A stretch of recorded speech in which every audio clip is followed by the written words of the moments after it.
I, 32 male, was sitting at my kitchen table Saturday morning, going through some work emails when Melissa, 29, walked in holding her phone like a weapon. We've been together for about 18 months, living together for the last 6. We need to talk, she announced, pulling out the chair across from me with unnecessary force. I closed my laptop. Okay, what's up? She slid her phone across the table, showing some relationship advice article about financial transparency in modern relationships. The headline read something like, "Why couples who share everything last forever." "I've been thinking," she started. "We've been together long enough. It's time we combine our finances. I want access to your bank accounts." I blinked. "Access to my accounts? Why?" "Because that's what serious couples do, Derek. My friend Tanya and her boyfriend share everything. Complete transparency. That's real trust. Mel, we split bills fairly. You know what I earn. What's this really about?" Her jaw tightened. "It's about you hiding things from me. What are you spending money on that you don't want me to see?" "I'm not hiding anything. My finances are my business, just like yours are yours." She stood up, hands on hips. "So you don't trust me?" "This isn't about trust. It's about boundaries." "Boundaries?" She laughed, but it wasn't a happy sound. "We live together. We sleep in the same bed. But your precious bank account is off limits." "Yes," I said simply. "It is." Her face went red. "Then we're done. If you can't trust me with your money after 18 months, then this relationship is going nowhere." I looked at her for a long moment. She was doing that thing where she tilted her chin up, waiting for me to cave like I usually did when she threw these ultimatums. The time she demanded I skip my brother's bachelor party. The time she insisted I stop playing basketball with the guys on Sundays. I'd given in before. Not this time. "Okay," I said. "We're done then." The silence stretched for maybe 10 seconds. Her mouth opened and closed like a fish. You're serious? You just gave me an ultimatum. I'm not giving you access to my accounts. So by your logic, we're done." "Derek, don't be ridiculous. I'm just trying to." "You said we're done if I don't give you access." "I'm not giving you access." Pretty straightforward. She grabbed her phone off the table. "You're really going to throw away our relationship over this?" "I'm not throwing away anything. You're the one who made it conditional on accessing my bank accounts. This is so typical.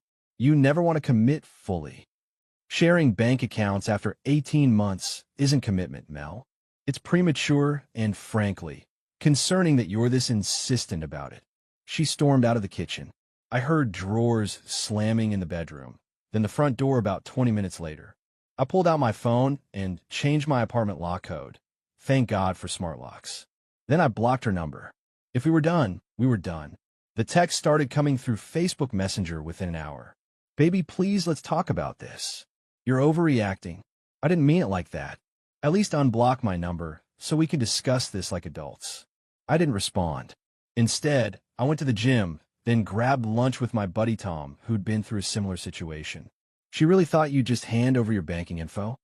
Tom asked, shaking his head. "Apparently. The weird thing is, she makes decent money. It's not like she's struggling. Bro, it's about control. My ex did the same thing.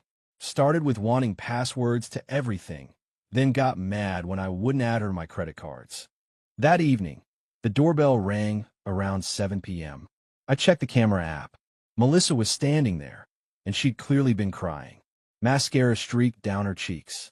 I didn't open the door, just spoke through the intercom. "Melissa, we're done. You made that clear this morning." "Dara, please. I didn't mean it. Can we just talk?" "There's nothing to talk about. You can pick up your stuff tomorrow. I'll box it up and leave it outside." "You changed the lock code." "Yes, I did. This is my home, too." "Actually, it's not. The lease is in my name. You're not on it." She started sobbing harder. "Where am I supposed to go?" "That's not my problem anymore. You ended this relationship, remember? I was just upset. I didn't really mean we were done." "Then you shouldn't have said it as an ultimatum." She stood there for another 10 minutes, alternating between crying and raging at the door. I put on my noise-canceling headphones and continued working. Update 1 to 48 hours later. The last 2 days have been intense. Sunday morning, I packed up all of Melissa's stuff as promised. Clothes, toiletries, her books, that ridiculous crystal collection she insisted brought positive energy to our relationship. A lot of good that did. Put it all in boxes and bags, set them on the porch at 10 a.m., and texted her from my work phone that she had until 6 p.m. to collect everything. She showed up at 10:30 with her sister Nicole, 27, and Nicole's husband Brad. Nicole immediately started it on me. You seriously locked her out over a conversation? Nicole said, arms crossed. She gave me an ultimatum. I accepted her terms. I replied, staying in the doorway. She didn't mean it literally. Then she shouldn't have said it literally.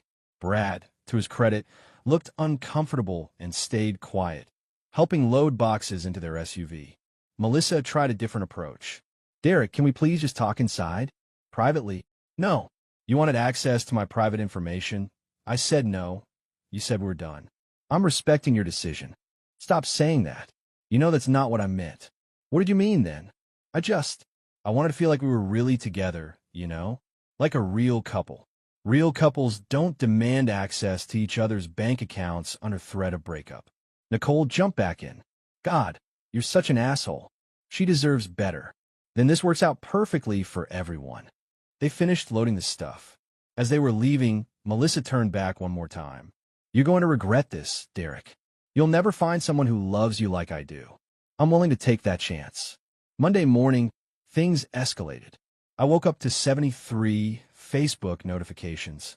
Melissa had posted a lengthy rant about me on her wall, tagging several mutual friends. The post, now deleted, but I screenshotted it, read, when you give someone 18 months of your life and they throw you on the street because you wanted to build a future together.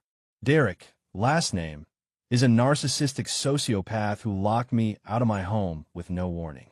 Ladies, this is what happens when you date a man who values his money more than your relationship. I'm homeless because I asked for basic trust in our relationship. The comments were split. Some of her friends were calling me trash, saying I should be ashamed, typical men ain't shit energy. But surprisingly, several people pushed back. Wait, he locked you out for wanting to share finances. Melissa, didn't you tell me last month you wanted to quit your job once you moved in with him? Girl, you were at the club Thursday, talking about his savings account. That last comment was from her coworker Janet, and it was quickly deleted. My phone started buzzing with texts from mutual friends asking for my side. I kept it simple. She demanded access to my bank accounts or we were done. I chose done. The apartment is mine, not on lease together. Then Monday afternoon, the real entertainment began. I got a call from my apartment complex office. Mr. Thompson, this is Sandra from the leasing office. We had a young woman here claiming she was illegally evicted from Unit 4B. That's my ex-girlfriend. She's never been on the lease. I can come show you documentation if needed. No need. We checked our records. Just wanted to make you aware. We've informed her she has no legal standing here. Around 6 p.m. Monday, her mom called me. I almost didn't answer, but figured I should hear this out. Derek, honey, what's going on? Melissa is hysterical. Hi, Mrs. Patterson. Melissa demanded access to my bank accounts and said we were done if I didn't comply. I didn't comply. Long pause. She demanded access to your bank accounts? Yes, ma'am. Said it was that, or we were over. Another pause. And you've only been dating 18 months? Yes, ma'am. I heard her sigh deeply. Derek, I'm sorry. That's not how I raised her. Though I have to ask, where is she staying? I don't know. She said we were done, so I respected that and asked her to collect her belongings. I see. Well, she'll land on her feet. She always does. The way she said that last part was interesting. Like this wasn't the first time. Update 2, 1 week later. So it's been a week since the give me your bank account or we're done ultimatum, and oh boy has it been a ride. First, the good news. I've had the most peaceful week in months. Didn't realize how much mental energy I was spending managing Melissa's moods until she was gone. Slept better, killed it at work, even started that woodworking project I've been putting off. Now for the drama, because apparently Melissa couldn't just take the L and move on. Wednesday last week, I got a Venmo request from her for $2,847. The note said, for my portion of rent, utilities, and emotional damages for illegal eviction. I declined it and blocked her on Venmo. Thursday, she tried Zelle. Same amount. Blocked. Friday, she had Nicole text me from her number. Melissa needs that money to get a new place. It's the least you can do after making her homeless. I replied, Melissa ended our relationship. She's not homeless. She has a job and family. Please don't contact me again. But Saturday was special. I was having coffee around 9 a.m. when I heard commotion in the hallway. Looked through the peephole to see Melissa with some guy I didn't recognize try to jimmy my door with a credit card like this was a 90s movie. I called out, "I have you on camera. Leave now or I'm calling the police." The guy jumped back. Melissa shouted, "I have rights. I lived here." "No, you don't. And you're on camera attempting to break in. You have 10 seconds to leave." The dude was already heading for the stairs. "Mel, I'm not getting arrested for this." She followed him, but not before yelling, "This isn't over." Narrator, it wasn't over. Sunday afternoon, my landlord called me. Not the office, the actual property owner, Mr. Garrison. "Derek, I've received a letter from someone claiming to be Melissa Patterson's attorney regarding an illegal eviction." My stomach dropped. "Mr. Garrison, she was never on the lease. She was a guest who stayed over regularly." "I know. I reviewed your file. But I need to ask, did she receive mail there? Did she have keys?" "She had the door code, which I changed when she ended the relationship. Some mail came there, yes." "Okay. Forward me any documentation about the relationship ending. Don't worry too much. She has no case, but I need to respond formally." I sent him the screenshots of her ultimatum text from Facebook Messenger, the post she made calling me a sociopath, everything. Monday morning, I got a call from a restricted number. Against my better judgment, I answered, "Mr. Thompson, this is James Wheeler from Wheeler & Associates. Regarding, I represent Ms. Patterson in the matter of her unlawful eviction from the residence at." "Mr. Wheeler, Ms. Patterson was never a tenant. She was a girlfriend who stayed over. She ended our relationship, and I asked her to collect her belongings, which she did. She claims she was a resident who paid rent. She never paid rent. We split some bills and groceries like couples do. I have bank records showing no rent payments from her. She has receipts showing she contributed to household expenses. Contributing to groceries doesn't make you a tenant, counselor. She was a guest. The lease is solely in my name. She ended the relationship with an ultimatum about accessing my bank accounts. I have that in writing." Pause. "Bank accounts?" "Yes. She demanded access to my personal bank accounts, or we were done." I said we were done. She made the choice. Longer pause. "I see. We'll be in touch." He hung up. I immediately called my buddy, who's a lawyer. "Dude, she has nothing," he said after I explained. "She was a licensee at best, someone you allowed to stay there. When she ended the relationship, you revoked that license. The fact that she gave you an ultimatum and you have it in writing? That's gold." Tuesday, things got even more interesting. Remember that comment from her coworker Janet about Melissa discussing my savings at the club? Well, Janet reached out to me directly on Instagram. "Hey, Derek, I know we don't really know each other, but I wanted you to know Melissa's been planning this for months. She kept talking about how once she got access to your accounts, she'd move money gradually to protect the relationship or something. Thought you should know in case she tries anything legal." I screenshotted that immediately and thanked Janet. Wednesday, yesterday, I got another call from lawyer James Wheeler. "Mr. Thompson, my client is willing to resolve this matter for $5,000. "Resolve what matter? There's no matter to resolve. The unlawful eviction suit she's prepared to file. Tell your client to pound sand." "Actually, wait. Are you even a real lawyer? What's your bar number?" Silence. "Then I'll have to get back to you." He hung up. I did some Googling. There is no Wheeler & Associates in our state. There is a James Wheeler. He's a personal trainer who happens to be Melissa's friend from Instagram. I called my actual lawyer friend back. "Yo, I think her lawyer is fake." "Are you serious? That's illegal as hell. Like, actually criminal. What should I do?" "File a police report for fraud and harassment."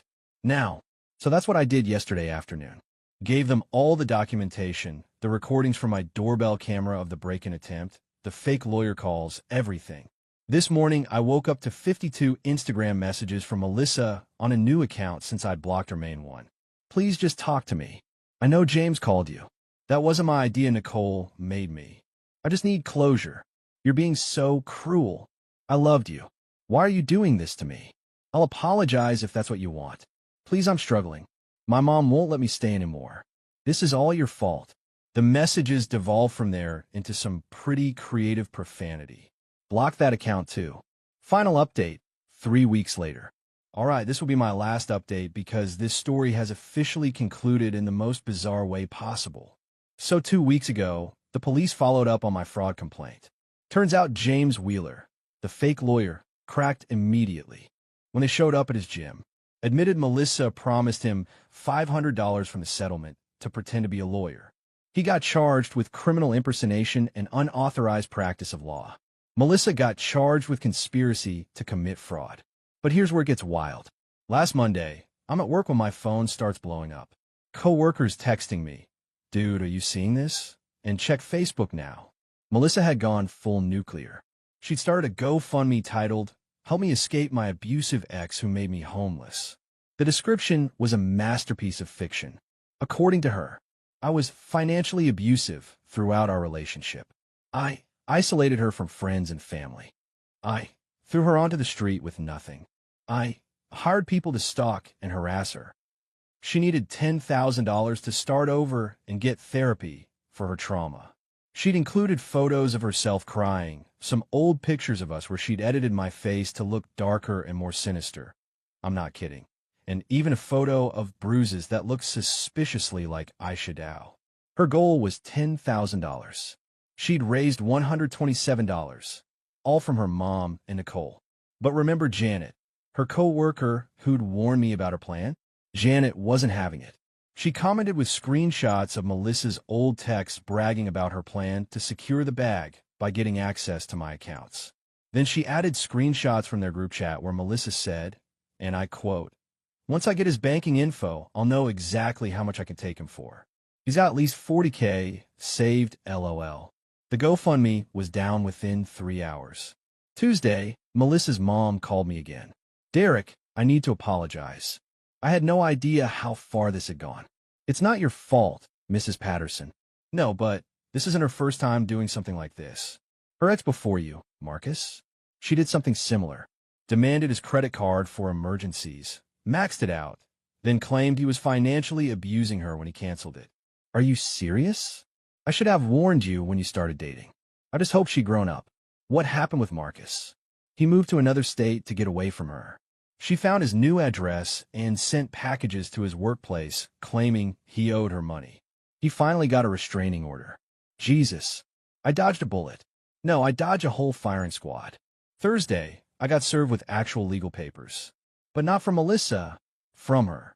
She was suing me for defamation because I made her look bad to potential employers by filing a police report that became public record. My lawyer, my real one, laughed for a solid minute when I showed him.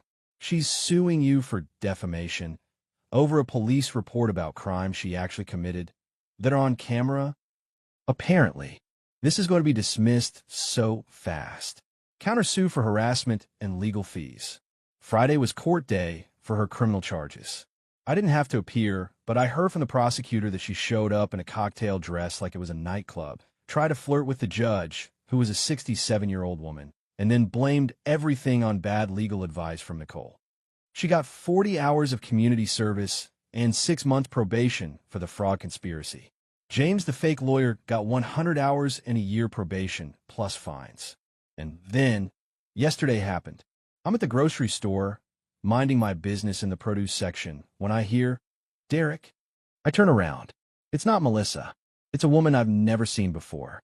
"Yeah, I'm Rebecca. I just want to say thank you." "Thank you for what?" "I was dating someone Melissa tried to set me up with her friend James." "Yeah, the fake lawyer. When I Googled him, I found all the news articles about what they did to you. You saved me from getting involved with these people." We chatted for a bit. She seemed nice. We grabbed coffee. She's a data analyst, loves hiking, has a golden retriever named Chunk. We're having dinner tomorrow. Meanwhile, according to mutual friends, Melissa is now living with her mom, working part-time at a mall kiosk selling phone cases, and telling everyone she's taking a break from dating to focus on herself. She apparently tried to start another GoFundMe for legal expenses from wrongful prosecution, but GoFundMe banned her from the platform. Nicole and her husband Brad are getting divorced. Apparently, this whole situation made Brad realize Nicole was just as toxic as her sister. He reached out to apologize for not speaking up that day, said he knew it was wrong, but was trying to keep the peace. I told him no hard feelings, we've all been there. The defamation lawsuit was dismissed yesterday. My countersuit is moving forward. My lawyer says she'll likely owe me around $3,000 to $4,000 in legal fees when this is done. The funny thing? All she had to do was accept that I wasn't giving her access to my bank accounts. That's it. If she just said, okay, I understand, and either accepted it or broken up normally, none of this would have happened. But she had to make an ultimatum, had to try to force control, had to escalate when she didn't get her way. And now she's got a criminal record, owes me legal fees, lost her job, yet her company found out about the fraud charges and let her go, and is living with her disappointed mother at 29 years old. Meanwhile, I still have my apartment, my savings account that she never got to touch, my job, my peace of mind, and potentially a date with someone who seems genuinely normal. Moral of the story? When someone shows you who they are with an ultimatum, believe them. And when they demand access to your bank accounts after 18 months of dating, run. Don't walk. Run. Oh, and always have doorbell cameras. Those things are worth their weight in gold. Thanks for following along on this wild ride, everyone. I'm going to go enjoy my drama.